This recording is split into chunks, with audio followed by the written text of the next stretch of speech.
Assalamualaikum warahmatullahi wabarakatuh. Hari ini kita akan membahas salah satu peristiwa paling agung dan menakjubkan dalam ajaran Islam. Saat malaikat Israfil meniup sangkakala. Apa yang terjadi pada dunia, makhluk, dan alam semesta ketika sangkakala ditiup? Bagaimana keadaan manusia dan ciptaan Allah lainnya? Mari kita jelajahi bersama dengan hati yang penuh iman dan rasa takut kepada Allah Subhanahu wa Ta'ala. Dalam Al-Quran, Allah Subhanahu wa Ta'ala berfirman dalam surah Az-Zumar ayat 68. Dan ditiuplah sangkakala, maka matilah semua makhluk yang ada di langit dan di bumi, kecuali mereka yang dikehendaki Allah. Kemudian ditiup lagi sangkakala itu, maka seketika itu mereka bangun dari kuburnya menunggu keputusan Allah. Ayat ini menggambarkan 2 kali tiupan sangkakala oleh malaikat Israfil yang menandai akhir kehidupan dunia dan awal kehidupan akhirat. Tiupan sangkakala dalam Islam yang dilakukan oleh malaikat Israfil memiliki 3 makna penting yang menandai hari kiamat. Tiupan pertama, al-faza', yang menyebabkan kejutan dan ketakutan.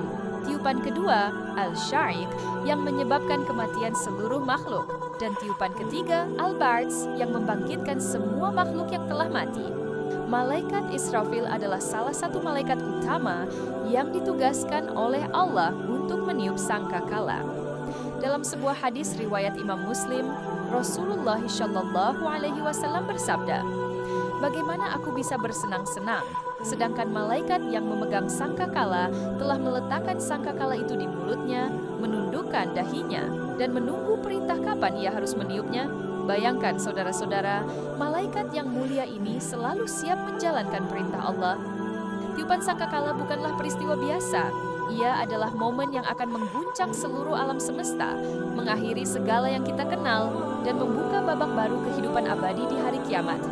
Ketika sangkakala pertama ditiup oleh malaikat Israfil, seluruh alam semesta terguncang dalam kepanikan yang tak terperi. Langit yang selama ini kokoh tiba-tiba pecah berkeping seperti gelas yang dihantam batu.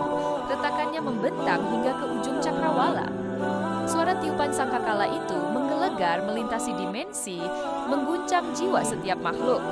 Bumi berguncang dahsyat, lautan meluap dan mendidih hingga menguap, langit terbelah seperti kain usang, dan matahari digulung hingga cahayanya padam.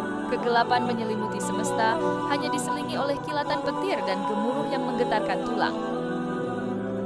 Para makhluk yang masih hidup, manusia, jin, bahkan malaikat, terdiam ketakutan. Mereka menyaksikan kematian alam semesta di depan mata mereka sendiri. Tidak ada tempat berlari, tidak ada waktu untuk bersembunyi. Setiap jiwa merasakan kedahsyatan hari itu, hari ketika semua yang mereka kenal hancur berantakan.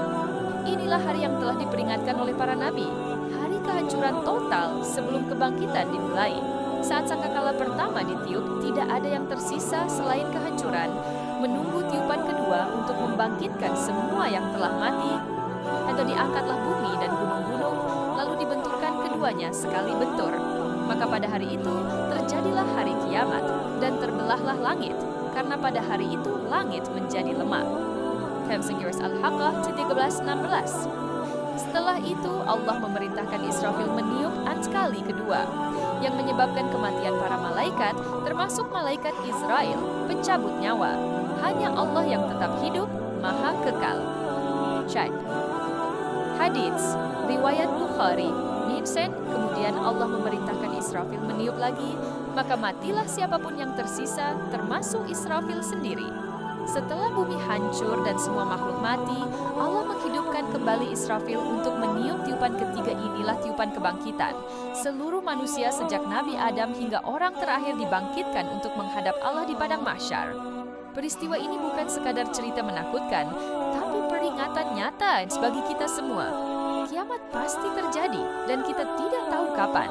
Tugas kita adalah bersiap dengan memperbanyak taubat sebelum ajal tiba. Memperbanyak amal syalih sebagai bekal di akhirat.